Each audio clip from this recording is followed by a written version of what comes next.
And I believe his presentation will be quite insightful and informative. Please welcome him with a big hand.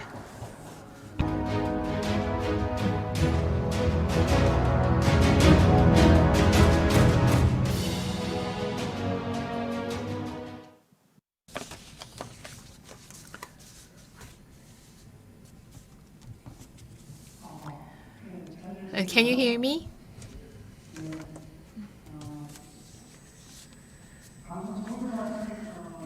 I am Suh Jin-Kyo of Korean Institute for International Economic Policy as introduced.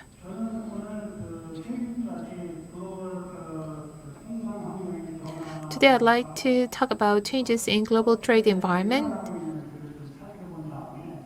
and I will also look into the implications for the Korean fishery industry.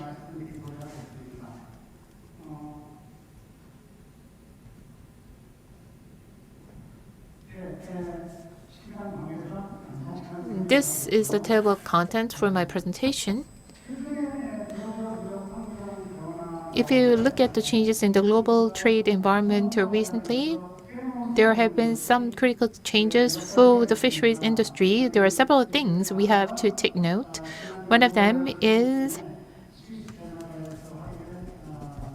the WTO agreement on fisheries subsidy in mid-June Geneva. That was a historical agreement to end harmful fisheries subsidies, which contribute to illegal fishing. And the subsidy for overfishing will be coming to an end as well under this agreement. This agreement is quite critical and historical because that puts a period mark for the 20-year-old negotiations in this field. Overfishing related to fisheries subsidies, well, that part was not agreed on, so many people would express their disappointment. But 2 weeks ago in Geneva, Switzerland, another round of negotiations took place to discuss how to regulate overcapacity. So I believe this is a quite critical first step in the right direction. Over the next few years or so, we will be able to eliminate the fisheries subsidies that contribute to overcapacity and overfishing as well. In addition to that, there is another point we have to highlight here. That is IPEF initiated by the Biden administration in the United States. And this agreement does not include a lower tariffs, which is translated into market opening. But IPEF has 4 main pillars. The first is trade, the second is supply chains, the third is clean energy and infrastructure, and the fourth pillar is tax and anti-corruption. What does it have to do with the fishery industry? I believe what's really critical is trade. That is why I wrote it down in red. Now let's take a look why it is related to the fishery industry. I believe trade is the most important pillar of all. Of course, here we cannot see anything about tariff, but in September, in Los Angeles, the United States, 13 countries' trade ministers were gathered together. And on the surface, well, the emphasis was on the environment and labor and various types of customs clearance and deregulations to improve transparency and to be science-based and evidence-based. In addition to that, the importance of digital technology and digital transformation were highlighted, as well as fair trade.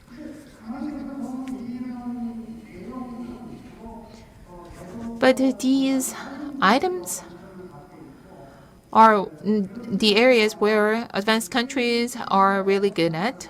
So trade pillar negotiation will be advantageous to advanced countries, many believe.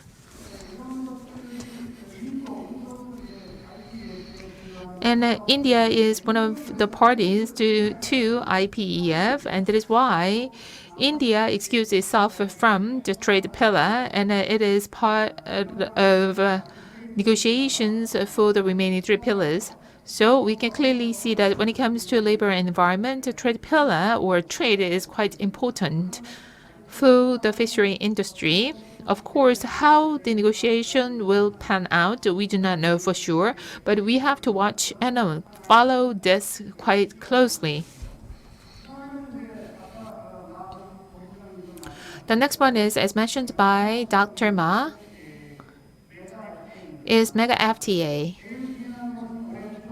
Earlier this year, RCEF, Regional Comprehensive Economic Partnership, was launched.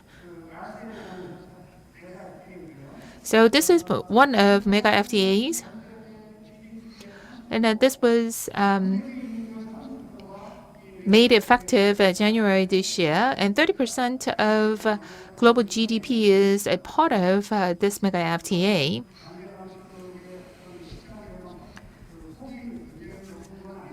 Well, the market opening, the pace of market opening would not be that fast, but with this RCEP, the interregional trade will increase. I believe the regional supply chain will be solidified. And one of the concerns for the fishery industry would be CPTPP. Last year, the Korean government pushed ahead with joining CPTPP, but it was suspended. But it is, I believe, likely that the Korean government will be a party to CPTPP. In this case, we will see a significant drop in tariff rate. And the CPTPP also put an emphasis on environmental protections, digital economy, as well as labor. When we talk about the environment here, that is related to fisheries subsidies. So this is in line with the WTO as well. Last but not least is digital court. Although we do not pay that much attention yet to this part, there are digital economy agreements around the globe. Singapore, New Zealand, and Chile, those three countries signed and concluded the first digital-only trade agreement, which is called DAPA. And more recently, the UK and Singapore signed a digital economy agreement, and Korea is preparing itself to be part of this DAPA. Since it is inevitable for the global community to make this digital transformation and digital transition, that is why even in the fisheries industries, we have to prepare ourselves for this digital transformation and digital court.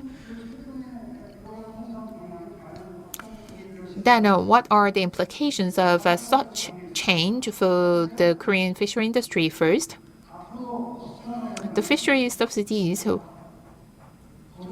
will be inevitably reduced.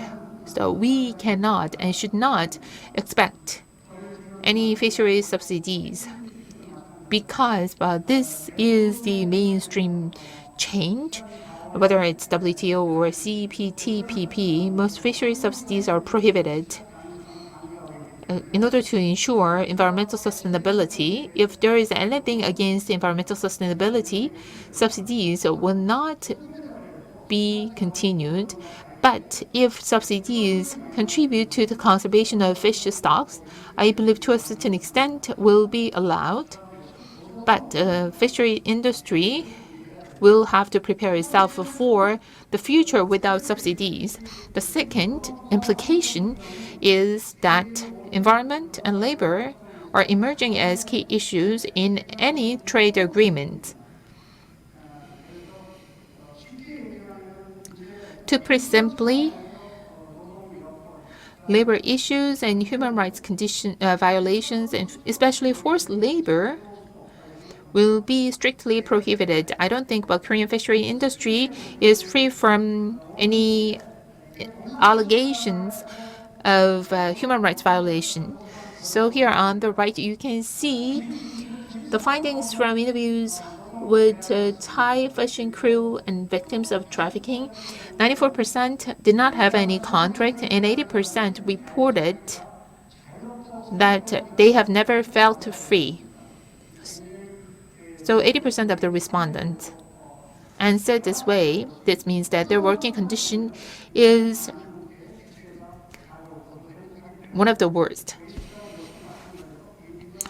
So the Korean fishery industry should brace itself for the stricter regulations when it comes to the environment and labor.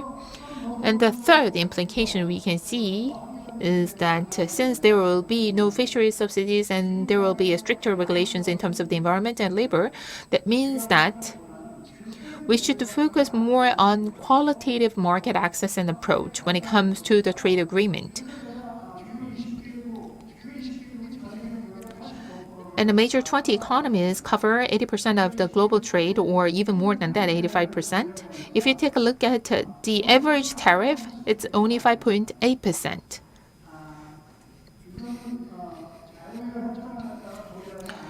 Even without FTAs.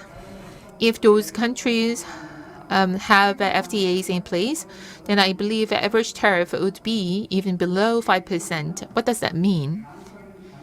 The quantitative tariff measure does not really matter anymore. We have to ensure qualitative market access and approach. So customs clearance, labor regulation, and environmental regulations, for example, SPS and TBT, and technology-related regulation, and LMO-related regulations, or GMO-related regulations. And those regulations will play a bigger role, so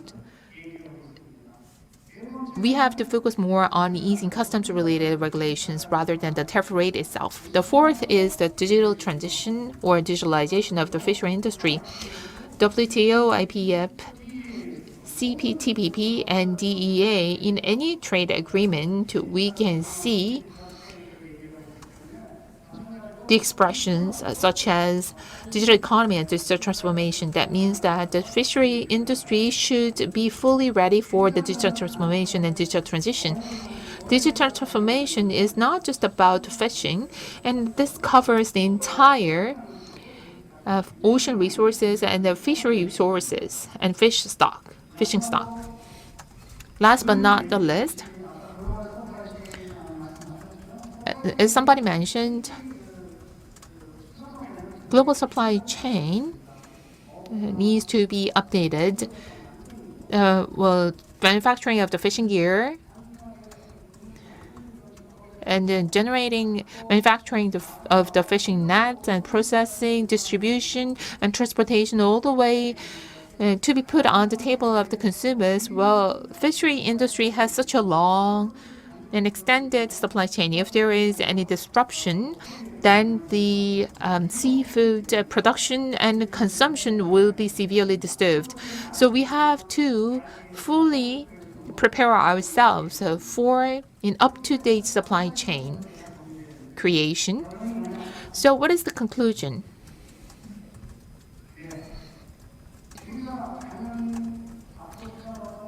The fishery industry will have to focus on the environment as well as the sustainability in order to have a sustainable growth down the road. And I believe the answer lies with the blue economy. But I don't think the blue economy can answer all the questions out there. The fishery industry needs to be transformed to become a digital fishery industry, and we also have to take into consideration labor-related regulations as well.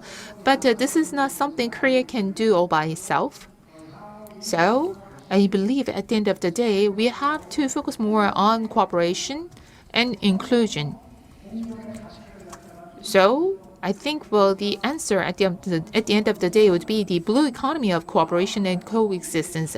This is what we should be like, and this is what we should do down the road.